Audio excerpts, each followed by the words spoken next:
Thailand और Cambodia के बीच हाल ही में तेज हुई सीमा पर झड़पों को रोकने के लिए एक बड़ा कदम उठाया गया। दोनों देशों ने तत्काल और बिना शर्त युद्ध विराम यानी सीजफायर पर सहमति जता दी है।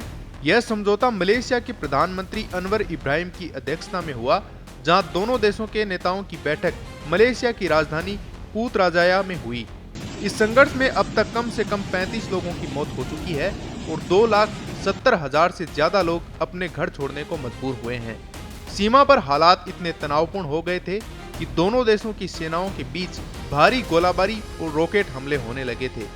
बैठक में थाईलैंड के कार्यवाहक प्रधानमंत्री फुमथम वेचायासाई और कंबोडिया के प्रधानमंत्री हुन मानेत शामिल हुए। दोनों नेताओं ने आधी रात में सीजफायर लागू करने पर सहमति जता दी है।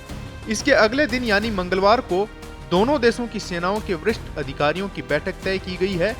इस बैठक में अमेरिका और चीन के राजदूत भी मौजूद थे। मलेशिया के प्रधानमंत्री ने बताया कि अमेरिका के राष्ट्रपति डोनाल्ड ट्रंप और चीन के नेताओं ने भी इस शांति प्रक्रिया में सक्रिय भूमिका निभाई है। हुन मानेत ने ट्रंप की निर्णायक भूमिका की तारीफ की और उम्मीद जताई कि यह समझौता दोनों देशों के बीच भरोसे को फिर से बनाने में मदद करेगा। थाईलैंड की तरफ से पहले कंबोडिया की मंशा पर शक जताया गया था, लेकिन अब कार्यवाहक प्रधानमंत्री ने कहा कि यह युद्ध विराम ईमानदारी से लागू किया जाएगा। हालांकि बैठक शुरू होने से ठीक पहले भी सीमा पर गोलीबारी की खबरें आई थी। थाईलैंड के सुरिन प्रांत से रिपोर्ट कर रहे पत्रकार टीनी चेंग ने बताया कि स्थानीय लोग शांति की इस खबर से राहत महसूस कर रहे हैं, क्योंकि कई लोगों को हफ्तों से अपने घर छोड़कर शरण लेनी पड़ी थी। लेकिन हालात अब भी पूरी तरह शांत नहीं हुए हैं।